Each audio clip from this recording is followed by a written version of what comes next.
अच्छा कुरान पाक में, ये कुरान पाक मुझे दे जरा थोड़ा सा, वो सामने पड़ा। देखें कुरान पाक से मैं आपको एक मिसाल देता हूं जिससे मसला आपको जरा आसानी से समझ आएगा। अब ये देखिए कुरान पाक की सूरह बकरा के पहले लफ्ज़ है अल्लाज़ीना युमिनूना बिल गैबि व युकीमून सलाता व मिम्मा रज़क़नाहुम युनफिकून। ठीक है, आगे क्या है?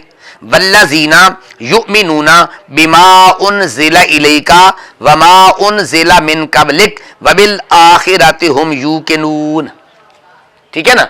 अब इस सूरत को सामने रखें, फिर कहता दोबारा ज़हन में रखिएगा, हरफे अतफ के बाद जो कलमा मौजूद है उसको देखेंगे उसकी माकबल के साथ शक्ल सूरत किससे मिलती जुलती है, जिसके साथ मिलती जुलती होगी उस पर हम अतफ डाल देंगे।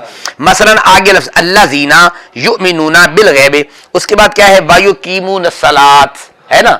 अब जरा देखें, युकीमून से पहले लफ्ज़ है बिल गैब, बिल गैब से पहले है युमिनूना, और युमिनूना से पहले है अल्लाज़ीना। ठीक है, तीन लफ्ज़ आ गया ना, अल गैब आ गया, युमिनूना आ गया, अल्लाज़ीना आ गया, उसके बाद है युकीमूना।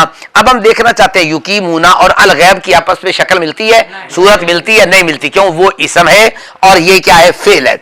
अब उससे पहले है युमिनूना, अब युकीमूना और युमिनूना इनकी शक्ल आपस में मिलती है या नहीं मिलती है? यानी वो भी मुजारे का सीगा, वो भी मुजारे का सीगा, वो भी फेल, वो भी फेल, वो भी जमा, वो भी जमा। तो अब हम कहेंगे युकीमूना का अतफ अल गैब पर नहीं जाएगा, किस पर जाएगा? युमिनूना पर जाएगा। ठीक है, किस पर जाएगा?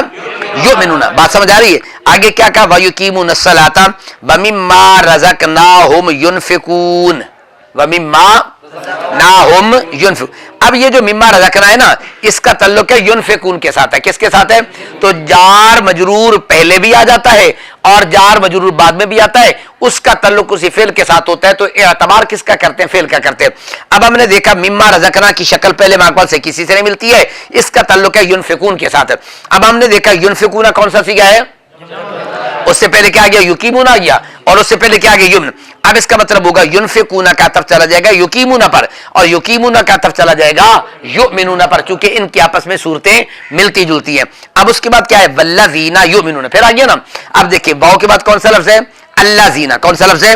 अब हमने तमाम के साथ अल्लाज़ीना का ताल्लुक युनफिकूना के साथ सूरत मिलती है? नहीं मिलती है। मिम्मा रज़क़ना के साथ मिलती है? नहीं मिलती है। युकीमूना के साथ मिलती है? नहीं मिलती। अल गैब के साथ मिलती है? नहीं। युमिनूना के साथ मिलती है? नहीं। अल्लाज़ीना के साथ मिलती है कि नहीं? अब इसका मतलब निकला वाव के बाद अल्लाज़ीना, अब इस जैसा लफ्ज़ पहले अल्लाज़ीना मौजूद है, अब दरमियान में जितने मर्जी काले बात आ जाएंगे, इसका मतलब होगा इस अल्लाज़ीना का अतफ किस पर जाएगा? पहले अल्लाज़ीना पर जाएगा। अब पहले को जब ये कुरान पाक इजरा करेंगे वहां मजीद तफसील से समझ आ जाएगा। तो पहले को ये कहेंगे मौसूल सिला मिल के मातूफ अलैह बनेगा, और ये भी मौसूल सिला मिल के मातूफ बन जाएगा। अब ये बता समझ में पता। अच्छा इसी तरीके से आगे देखें, वल्लज़ीना युमिनूना, आगे क्या है? बिमा उनज़िला इलैका व मा उनज़िला मिन क़ब्लिक। अब व मा उनज़िला वाव आतिफा है या नहीं है?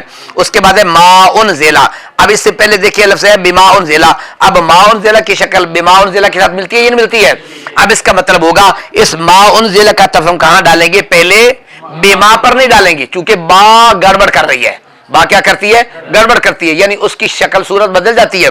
अब चूंकि बा के बाद मां का लफ्ज़ आया है, यहां वाव के बाद मां का लफ्ज़ आया, अब इसका मतलब होगा इस मां का अतफ मां पर जाएगा, इस मां का अतफ मां पर जाएगा। ठीक है, अब उसके बाद क्या लफ्ज़ आया है? वबिल आखिरति हुम यूक़िनून। ठीक है, वबिल आखिरति हुम यूक़िनून। अब इसका अतफ कहां जाएगा? अब जरा बताएं, वाव के बाद कौन सा लफ्ज़ है? बिल आखिरत, बाहर पे जा रहा है या नहीं है? अच्छा पीछे लफ्ज़ है वल्लज़ीना युमिनूना बिमा उनज़िला, बाहर पे जा रहा है या नहीं है? अब ये बा भी हर्फ़ जा रहा है, वो बा भी हर्फ़ जा रहा है। अब इसका मतलब निकला ये बा बताती है मेरा कनेक्शन उस बा के साथ जोड़ दो, लिहाजा उस बा पर इसका अतफ चला जाएगा। बात आगे समझ में पता चल गया? ये मैंने आपको एक मिसाल दी है, कुरान पाक में बेशुमार मिसालें आएंगी, शरह में तमिल के अंदर भी बेशुमार मिसालें आएंगी।